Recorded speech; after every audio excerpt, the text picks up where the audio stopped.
Captain Sarah Martinez gripped the controls of her AH-64 Apache helicopter as the morning sun cast long shadows across the desert landscape below. The radio crackled with urgent communications from Base Command, but her focus remained locked on the horizon where 3 unknown aircraft had appeared on radar just minutes earlier.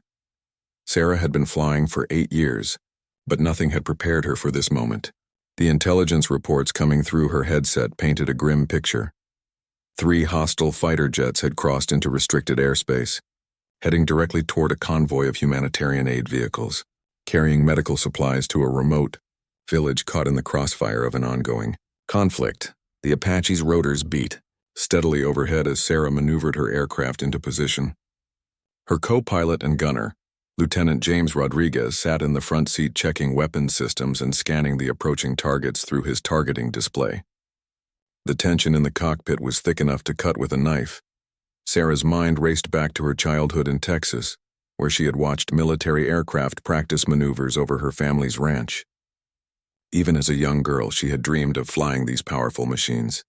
Her father, a Vietnam veteran, had initially discouraged her military aspirations, worried about the dangers she would face, but Sarah's determination was unshakable. After graduating from flight school at the top of her class, Sarah had quickly earned a reputation as one of the most skilled Apache pilots in her squadron. Her ability to remain calm under pressure and make split-second decisions had saved countless lives during previous missions. But today felt different. Today, the stakes seemed impossibly high. The convoy below consisted of 5 vehicles carrying doctors, nurses, and critical medical equipment to treat wounded civilians in a village that had been cut off from aid for weeks. Intelligence suggested that enemy forces had learned about the convoy and dispatched fighter jets to eliminate it before the aid could reach its destination. Sarah's Apache was the only military escort available. The nearest friendly fighter jets were still 40 minutes away, and the convoy couldn't wait. Every minute of delay meant more suffering for the people who desperately needed help. Through her helmet's display, Sarah could see the 3 approaching aircraft growing larger. Her training kicked in as she began calculating angles, distances, and potential attack vectors. The Apache's sophisticated targeting systems began tracking the incoming threats, but Sarah knew that engaging 3 fighter jets in air-to-air combat with a helicopter was considered nearly impossible by military doctrine. The radio erupted with voices from command, trying to coordinate a response. But the closest backup was still too far away. Sarah realized she was on her own, responsible not just for her own life and that of her gunner, but for the lives of everyone in that convoy, and the countless civilians who would die without the medical aid. Lieutenant Rodriguez's voice came through the intercom, steady despite the gravity of their situation. He had been Sarah's gunner for 2 years, and their partnership had been tested in numerous combat situations. His trust in her abilities was absolute, even as they faced odds that would make most pilots retreat. The first of the 3 jets had begun its attack run, diving toward the convoy with deadly intent. Sarah could see the sun glinting off its wings as it approached, and she knew she had perhaps 30 seconds before it would be in position to unleash its weapons on the helpless vehicles below. Sarah's hands moved across the controls with practiced precision as she positioned the Apache for what would either be a heroic defense or a final stand. The helicopter's engines roared as she pushed them to maximum power, climbing to gain a tactical advantage over the approaching fighter jets. In the distance, she could see the convoy had stopped. The vehicles clustered together as their occupants realized they were under attack. Sarah felt the weight of responsibility settle on her shoulders like a heavy cloak. These people had volunteered to risk their lives to help others, and now their fate rested entirely in her hands. The Apache's weapons systems hummed to life as Rodriguez armed the helicopter's arsenal. They had 30mm cannon rounds, Hydra rockets, and Hellfire missiles at their disposal. But using them effectively against fast-moving fighter jets would require skill, timing, and more than a little luck. Sarah's breathing steadied as she entered what pilots called the zone, a state of heightened awareness where time seemed to slow down and every detail became crystal clear. She could feel the helicopter responding to her every command, becoming an extension of her will as she prepared to face an enemy that outgunned and outnumbered her. The lead fighter jet was now clearly visible, its pilot likely confident that a single helicopter posed no real threat to 3 modern combat aircraft. Sarah intended to prove that assumption fatally wrong. She had trained for scenarios like this countless times in simulators. But the reality was far more intense than any training exercise could replicate.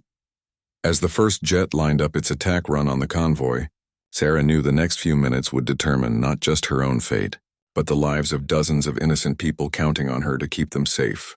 The Apache banked hard to the right as she maneuvered into position, the desert landscape blurring beneath them as they prepared for a battle that would test every skill she had learned as a pilot. The radio crackled one more time with an urgent message from base command. But Sarah barely heard it. Her entire world had narrowed to the approaching fighter jets and the precious cargo she was sworn to protect. In moments, the sky would indeed be ablaze, but not in the way anyone expected. The first fighter jet screamed past Sarah's Apache at incredible speed, its pilot clearly underestimating the helicopter's capabilities. The jet had expected to make an easy strafing run on the convoy below, but Sarah had other plans.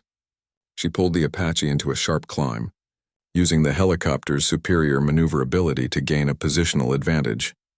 Rodriguez's voice cut through the engine noise as he acquired target lock on the lead fighter. The pilot in the jet had made a critical error by flying in a predictable pattern, assuming the helicopter would be defenseless against his superior speed and firepower. Sarah smiled grimly as she realized the enemy had just given her the opening she needed. The Apache's targeting system painted the fighter jet with an invisible laser beam as Rodriguez prepared to fire. Sarah held the helicopter steady despite the intense G-forces, her years of training taking over as muscle memory guided her actions. The fighter jet began to bank left, trying to come around for another attack run on the convoy. Sarah triggered the Apache's 30mm chain gun, sending a stream of high-explosive rounds toward the fighter jet. The pilot, caught completely off guard by the aggressive response from what he had assumed was easy prey, jerked his aircraft into a violent evasive maneuver. Smoke began trailing from his left engine as several rounds found their mark. The damaged fighter jet limped away from the battle area, its pilot apparently deciding that discretion was the better part of valor. But 2 more jets remained, and they had learned from their companion's mistake. The second pilot approached from a different angle, using his aircraft's speed to try to get behind the Apache, where its weapons couldn't target him.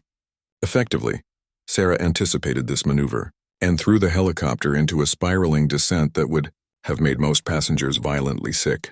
The Apache's rotors screamed through the air as she pushed the aircraft to its limits, using every trick she had learned during her years of combat flying to stay one step ahead of her pursuers.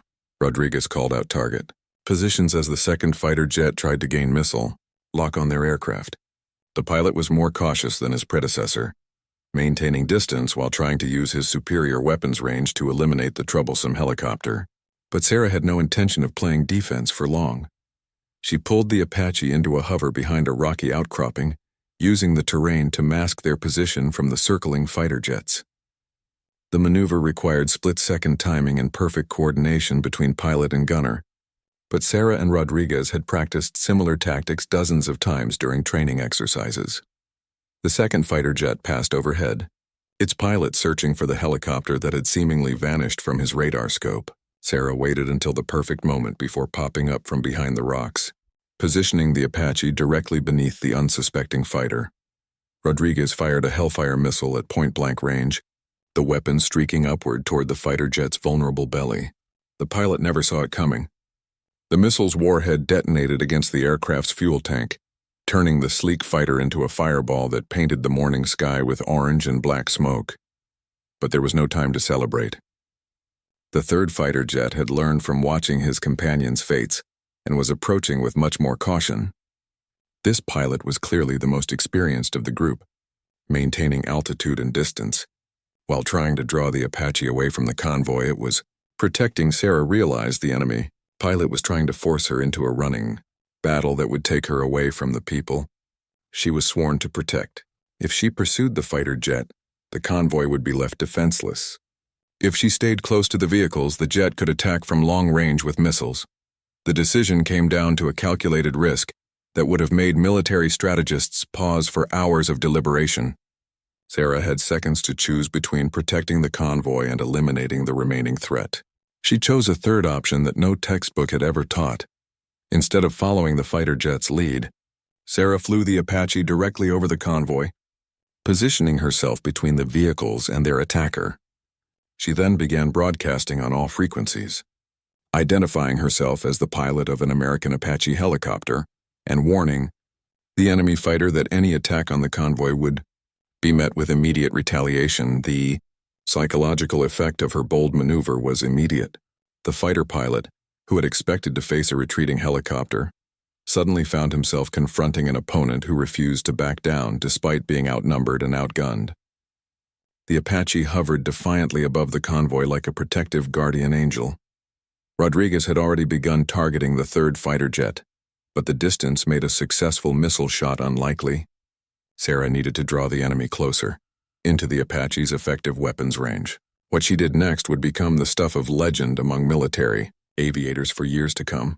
Sarah began flying the Apache in a complex pattern that military pilots call dancing with death. She used the helicopter's agility to stay just outside the fighter jet's optimal attack envelope while gradually drawing him closer to the convoy. Each maneuver was calculated to appear vulnerable, while actually setting up the enemy for a devastating counterattack. The fighter pilot took the bait, diving toward what appeared to be an easy target. Sarah waited until the last possible second before rolling the Apache into a position that brought all of its weapons to bear on the approaching threat. The sky around them filled with tracer rounds and missile exhaust as both aircraft engaged in a deadly aerial duel. Sarah's unconventional tactics had turned the tables on an enemy who had expected easy victory. The fighter pilot found himself in a knife fight with an opponent who refused to play by conventional rules. The Apache's superior maneuverability began to tell as Sarah stayed inside the fighter's turning radius, denying him the chance to use his speed advantage. Rodriguez's targeting system locked onto the fighter jet as it flashed past their position. Sarah had positioned the Apache perfectly for a killing shot, but she knew they would only get one chance. Miss, and the convoy below would pay the price for her failure. The third fighter jet came screaming toward the Apache with deadly intent, its pilot now fully committed to eliminating the helicopter that had already destroyed one of his wingmen and damaged another. Sarah could see the muzzle flashes from the fighter's cannon as rounds whizzed past her aircraft, some so close she could hear them over the rotor noise. Time slowed to a crawl as Sarah made a decision that would either save the convoy or get everyone killed. Instead of taking evasive action, she flew the Apache directly toward the oncoming fighter jet in a head-on attack that defied every rule of aerial combat. The maneuver was so unexpected that the enemy pilot hesitated for a split second, and that hesitation proved fatal. Rodriguez fired everything the Apache had at the fighter jet. Hellfire missiles streaked through the air, while the chain gun spat out a continuous stream of 30mm rounds. The combined firepower created a wall of destruction that the fighter jet flew directly into at over 500 miles per hour. The explosion was spectacular. The fighter jet disintegrated in a ball of flame and debris that scattered across the desert floor. Sarah pulled the Apache into a sharp climb to avoid the falling wreckage, her heart pounding with adrenaline as she realized they had actually done it. 3 fighter jets had been eliminated by a single helicopter through a combination of skill, courage, and tactics that would be studied in military academies for decades. But the victory celebration was short-lived. Rodriguez's voice crackled through the intercom with urgent news. His instruments were showing damage to the Apache's tail rotor from debris that had struck them during the final engagement. The helicopter was still flyable, but barely, and they needed to get on the ground soon before the damaged rotor failed completely. Sarah assessed their situation quickly. The convoy was safe, but her aircraft was critically damaged and losing altitude steadily. The nearest friendly base was 40 miles away across hostile territory, and she wasn't sure the Apache would stay airborne that long. She had to make another life-or-death decision with limited information and no time for careful consideration. Looking down at the convoy below, Sarah saw the medical personnel had emerged from their vehicles and were waving up at the Apache that had just saved their lives. These brave doctors and nurses had risked everything to bring aid to people who desperately needed help. And Sarah was determined not to let her helicopter's mechanical problems put them in danger again. She radioed to the convoy leader, explaining their situation and requesting permission to make an emergency landing near their position. The convoy's commander, Dr. Elizabeth Warren, a battlefield surgeon with 20 years of experience in war zones, immediately agreed and began directing her people to clear a landing zone. The Apache's tail rotor was making increasingly alarming noises as Sarah carefully maneuvered toward the improvised landing site. She had to use every ounce of her piloting skill to keep the helicopter stable while the damaged rotor threatened to send them into an uncontrollable spin at any moment. Rodriguez worked frantically to shut down non-essential systems and prepare for what might be a very rough landing. The Apache's sophisticated electronics were starting to malfunction as vibrations from the damaged rotor shook the entire aircraft. Warning lights flashed across the cockpit displays as multiple systems began failing in sequence. As they approached the landing zone, Sarah realized the helicopter was dropping faster than she could control. The damaged tail rotor wasn't providing enough thrust to maintain a normal descent rate, and she was running out of altitude options. She had to make a decision: attempt a controlled crash landing or risk total loss of control that would endanger everyone on the ground. Sarah chose to auto-rotate, a technique that allowed helicopters to land without engine power by using the airflow through the rotors to maintain some control. It was dangerous under the best circumstances, and attempting it with a damaged tail rotor bordered on suicidal, but it was their only chance. The Apache dropped like a stone as Sarah entered auto-rotation, the main rotor spinning freely as air rushed up through the blades. She had perhaps 10 seconds to flare the helicopter at just the right moment to cushion their impact with the ground. Too early, and they would fall like a brick. Too late, and the landing would be fatal. Rodriguez braced himself as the ground rushed up to meet them. The convoy personnel had cleared the landing zone and taken cover behind their vehicles, watching in fascination and terror as the Apache fell toward them in what appeared to be an out-of-control crash. At the last possible second, Sarah pulled back on the controls with every ounce of strength she possessed. The Apache's nose came up sharply as the main rotor bit into the air, trading forward speed for lift in a maneuver that had to be timed perfectly to work. The helicopter hit the ground hard but remained upright, sliding several yards across the sandy terrain before coming to rest in a cloud of dust and debris. For a moment, silence filled the desert air. Then Rodriguez's voice came through the intercom, shaky but triumphant. "We're alive, Captain. Damaged but alive." Sarah shut down the Apache's engines and began the post-flight checklist, her hands trembling slightly from the adrenaline that was still coursing through her system. The convoy personnel rushed toward the downed helicopter, led by Dr. Warren, who immediately began checking Sarah and Rodriguez for injuries. Both crew members had suffered minor cuts and bruises from the hard landing, but nothing that would prevent them from continuing their mission. As the medical team examined the Apache's battle damage, Sarah looked up at the clear blue sky where 3 enemy fighter jets had been eliminated by her single helicopter. The victory seemed almost impossible now that the immediate danger had passed, but the smoking wreckage scattered across the landscape provided undeniable proof of what had happened. Dr. Warren approached Sarah with the expression of awe and gratitude. The convoy had been saved by the courage and skill of 2 people who had risked everything to protect strangers they had never met. The medical supplies would reach their destination, and countless lives would be saved because of the battle that had just taken place in the morning sky. Dr. Elizabeth Warren knelt beside the damaged Apache helicopter, her experienced eyes taking in the extent of the battle damage, while her medical training automatically assessed the condition of the 2 crew members who had just saved her convoy. The helicopter looked like it had been through a war zone, which it had, and she marveled at the skill required to bring such a damaged aircraft down safely. Sarah climbed out of the pilot's seat on unsteady legs, the adrenaline from the aerial battle finally beginning to wear off. Her flight suit was soaked with sweat, and she could feel a dozen minor cuts and bruises from debris that had struck the cockpit during the final engagement with the fighter jets. But she was alive, Rodriguez was alive, and most importantly, the convoy was safe. The medical team immediately went to work treating the minor injuries sustained by both helicopter crew members. Dr. Warren personally examined Sarah's head where a piece of flying metal had left a shallow cut across her forehead. As she cleaned and bandaged the wound, the doctor spoke quietly about what she had witnessed from the ground. "I've been in war zones for 20 years, Dr. Warren said, her voice filled with genuine awe. "I've seen courage under fire more times than I can count.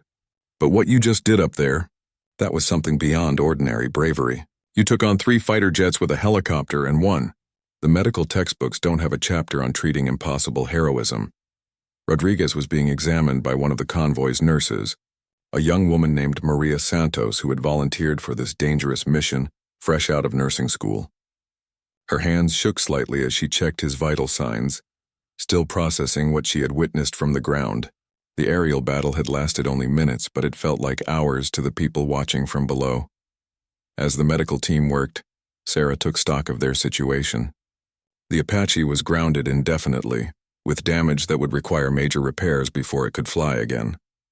The tail rotor was completely destroyed, several of the main rotor blades showed stress fractures, and multiple systems had been damaged by debris from the fighter jet explosion.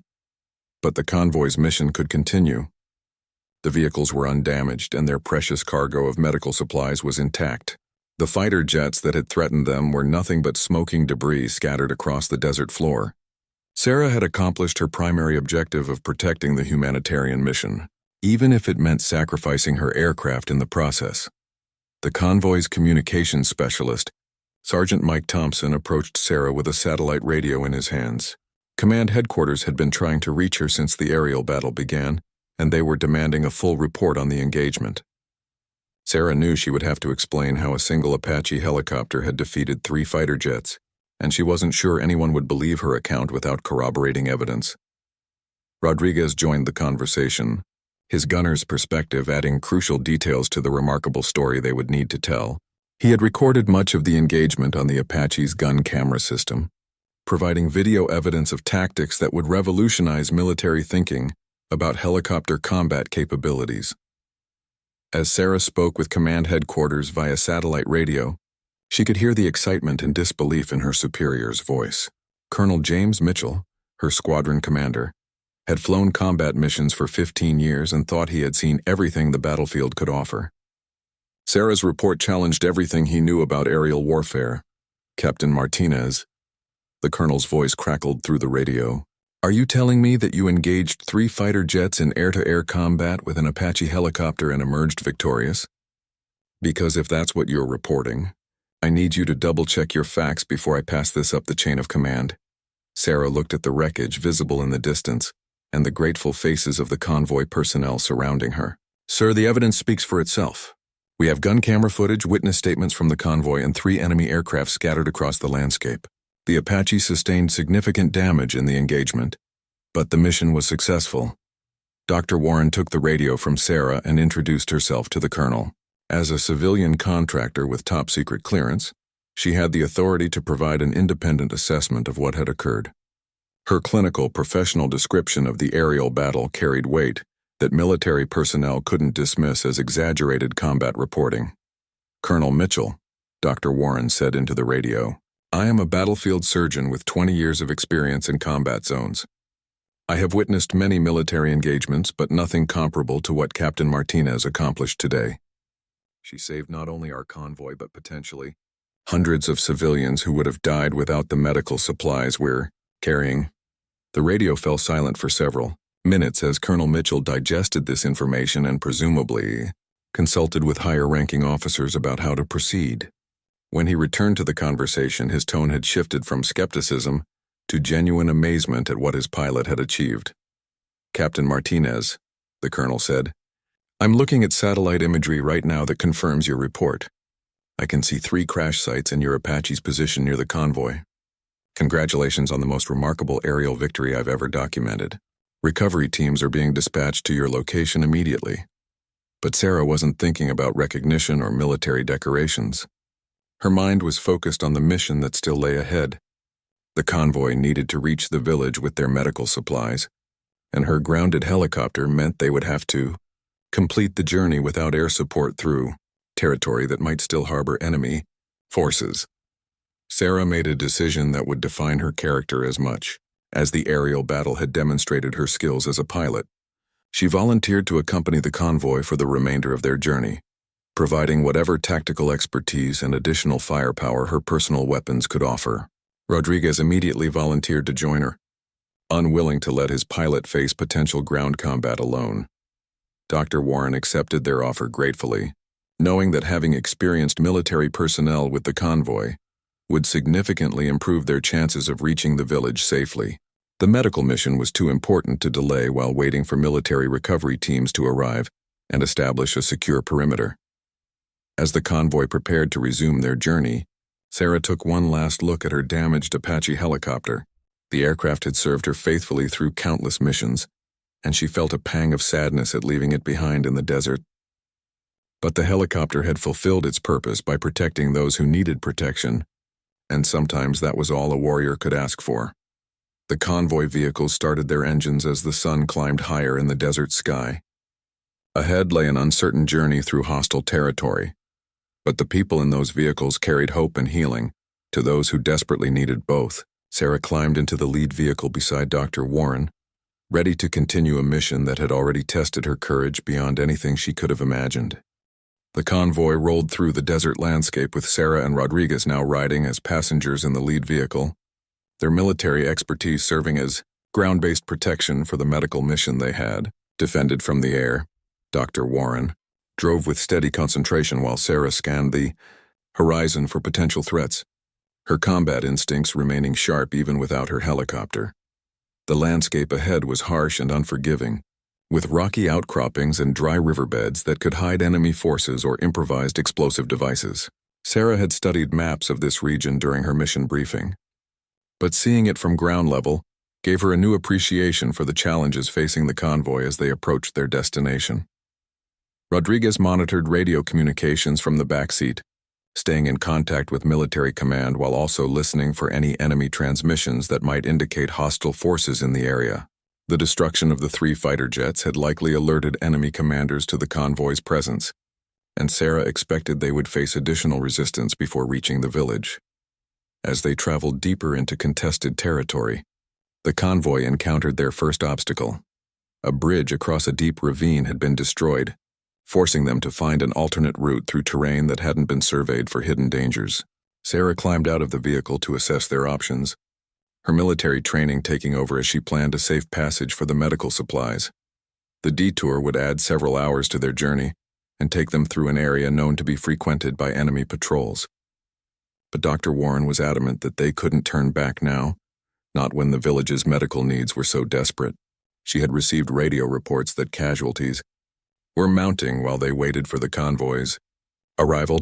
Sarah organized the convoy's route through the dangerous terrain with the same tactical precision she had used during the aerial battle. She positioned the vehicles to provide mutual support, established communication protocols for emergency situations, and briefed everyone on immediate action procedures if they came under attack. The convoy resumed its journey through increasingly hostile territory, with Sarah and Rodriguez providing security expertise that proved invaluable when they encountered the first signs of enemy activity. Fresh tire tracks in the sand indicated that hostile forces had been in the area recently, possibly setting up an ambush along the convoy's expected route. Sarah made the decision to divert the convoy through an alternate path that would be more difficult to navigate, but offered better protection from potential ambushes. The detour took them through rocky terrain that was hard on the vehicles, but provided natural cover from observation and attack. As they approached a narrow pass between 2 hills, Rodriguez spotted movement on the ridgeline that suggested enemy scouts were tracking their progress. Sarah immediately ordered the convoy to halt while she assessed the threat level and developed a plan to deal with the potential ambush ahead. Using tactics learned from years of close air support missions, Sarah coordinated with Dr. Warren to position the convoy vehicles for maximum protection, while she and Rodriguez conducted a reconnaissance of the pass ahead. Their military training proved essential as they identified 3 separate positions where enemy forces had prepared to attack the convoy.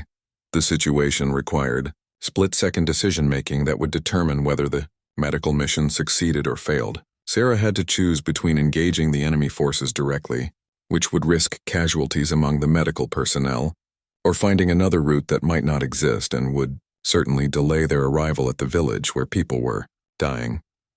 Sarah chose a third option that demonstrated the same innovative thinking that had enabled her to defeat 3 fighter jets. Instead of attacking the enemy positions or avoiding them entirely, she used the convoy's radio equipment to contact the village directly and coordinate with local defenders who could provide assistance. The village had a small militia force that had been Waiting for the convoy's arrival, Sarah was able to establish communication with their leader, a former military officer named Captain Hassan, who had been defending the village against repeated attacks. Together, they developed a plan to eliminate the ambush while protecting the medical convoy. Captain Hassan's forces approached the enemy positions from behind while Sarah and Rodriguez provided guidance based on their observation of the hostile forces. The coordinated attack caught the ambush team completely by surprise, eliminating the threat without putting the medical personnel at risk. With the ambush neutralized, the convoy was able to proceed through the pass safely, but as they emerged on the other side, they faced an even greater challenge. The village they were trying to reach was under direct attack by enemy forces, attempting to prevent the medical supplies from arriving. Smoke rose from several buildings in the village as Sarah watched through binoculars from a hill overlooking their destination. The enemy had obviously decided that preventing medical aid from reaching civilian casualties was a legitimate military objective, a decision that hardened Sarah's resolve to complete the mission, regardless of personal risk. Dr. Warren joined Sarah at the observation point, her medical training allowing her to assess the situation in the village below. She could see wounded civilians being carried between buildings while defenders tried to hold off the attacking forces. Every minute of delay meant more preventable deaths. Sarah realized that her role had evolved from helicopter pilot to ground force commander as she developed a plan to get the medical supplies into the village despite the ongoing battle. She would need to coordinate with Captain Hassan's defenders while using the convoy's limited resources to break through enemy lines. The plan required precise timing and considerable courage from everyone involved. The convoy would approach the village during a coordinated attack by the defenders, using the confusion of battle to penetrate enemy lines and deliver their precious cargo to the people who desperately needed it. Rodriguez volunteered to lead one element of the attack, while Sarah coordinated the overall operation. From her position with the convoy, Dr. Warren insisted on driving the lead vehicle herself, determined to personally ensure that the medical supplies reached their destination, regardless of the danger involved. As the attack began, Sarah watched years of military training and natural leadership ability come together in a ground operation that was every bit as daring as her aerial victory against the fighter jets. The convoy raced toward the village while friendly forces engaged the enemy from multiple directions, creating the distraction needed for the medical mission to succeed. The battle for the village had begun, and once again Sarah found herself at the center of a life-or-death struggle, where failure would mean tragedy for innocent people counting on her to see the mission through to completion. The convoy raced toward the besieged village with Dr. Warren gripping the steering wheel of the lead vehicle. While explosions erupted around them, Sarah coordinated the attack through her radio headset, directing Captain Hassan's defenders and the convoy's approach with the same precision she had used to defeat the fighter jets hours earlier. Rodriguez had taken position with a group of village defenders, using his military expertise to help coordinate their counterattack against the enemy forces. His voice crackled through Sarah's radio as he reported enemy positions and guided the convoy through the safest approach route to the village center. The enemy forces had not expected a coordinated ground assault to accompany the convoy's arrival. Their attention was divided between defending against the village militia and trying to intercept the medical supplies, giving Sarah the tactical advantage she needed to execute her plan successfully. Dr. Warren drove with remarkable skill through the chaos of battle, her years of experience in war zones enabling her to navigate shell holes and debris while keeping the precious medical cargo secure. Behind her, the other convoy vehicles followed in tight formation, their drivers trusting her leadership completely. As they approached the village perimeter, Sarah could see the devastating effects of the prolonged siege. Buildings had been reduced to rubble, and wounded civilians were scattered throughout the streets waiting for medical attention that had been impossible to provide without proper supplies and equipment. The convoy's arrival sparked renewed hope among the village defenders. Captain Hassan's voice came through the radio with obvious relief as he reported that the tide of battle was turning in their favor. The enemy forces, caught between the attacking militia and the convoy's arrival, began to withdraw to defensive positions on the village outskirts. Dr. Warren brought the lead vehicle to a stop in the village square, immediately beginning to organize the distribution of medical supplies while the battle continued around them. Sarah established a defensive perimeter around the medical station, coordinating with Rodriguez and the village defenders to ensure the doctors could work without interruption. The transformation was immediate and dramatic. Dr. Warren and her medical team went to work treating wounded civilians with supplies and equipment that had been desperately needed for weeks.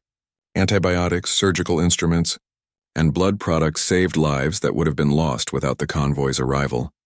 Sarah watched the medical team work with the same focused intensity she had brought to the aerial battle. These doctors and nurses were warriors in their own right, fighting death and suffering with the same courage she had shown against the enemy fighter jets. Their battlefield was the operating table, and their weapons were skill and compassion. Rodriguez reported that enemy forces were regrouping for another attack, trying to drive the medical team out of the village before they could complete their work. Sarah realized that her mission was far from over. Protecting the convoy during its journey had been only the first phase of a larger operation that would require sustained defense of the village medical station.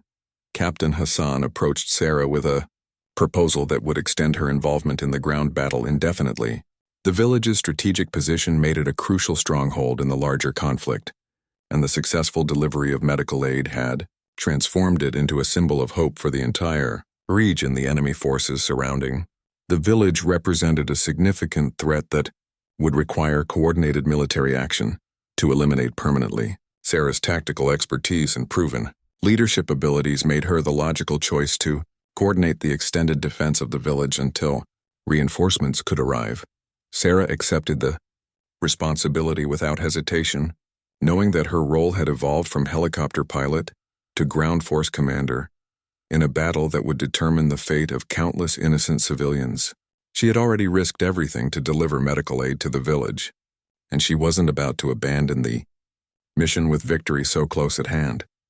The defense of the village required the same innovative thinking and tactical flexibility that had enabled Sarah to defeat 3 fighter jets with a single helicopter.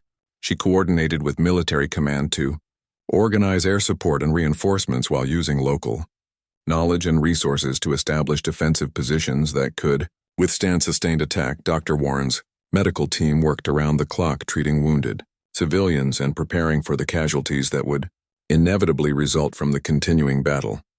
The successful delivery of medical supplies had saved dozens of lives already, justifying every risk that had been taken to complete the mission. As enemy forces launched their final assault on the village, Sarah found herself once again at the center of a desperate battle where failure would mean tragedy for everyone she had sworn to protect. But this time she had the support of professional soldiers, experienced medical personnel, and determined local defenders who shared her commitment to seeing the mission through to completion. The battle reached its climax as enemy forces attempted to overrun the medical station where Dr. Warren and her team continued working despite the gunfire erupting around them. Sarah personally led the counterattack that drove the enemy back, her courage inspiring everyone around her to fight with determination that ultimately proved decisive. When military reinforcements finally arrived 12 hours later, they found a secure village where medical aid was flowing freely to civilians who had been cut off from help for weeks. Sarah's Apache helicopter had been recovered and was being repaired, but her greatest victory had been achieved on the ground through leadership, courage, and an unwavering commitment to protecting those who needed protection most. The mission that had begun with 3 enemy fighter jets threatening a medical convoy had ended with the establishment of a permanent medical facility that would serve the region for years to come. Sarah Martinez had proven that true heroism wasn't measured by the sophistication of one's weapons or the power of one's aircraft, but by the courage to do what was right regardless of the personal cost. The sky had indeed been set ablaze that day, not just by the destruction of enemy aircraft, but by the flame of hope that burns brightest when ordinary people choose to do extraordinary things in service of others.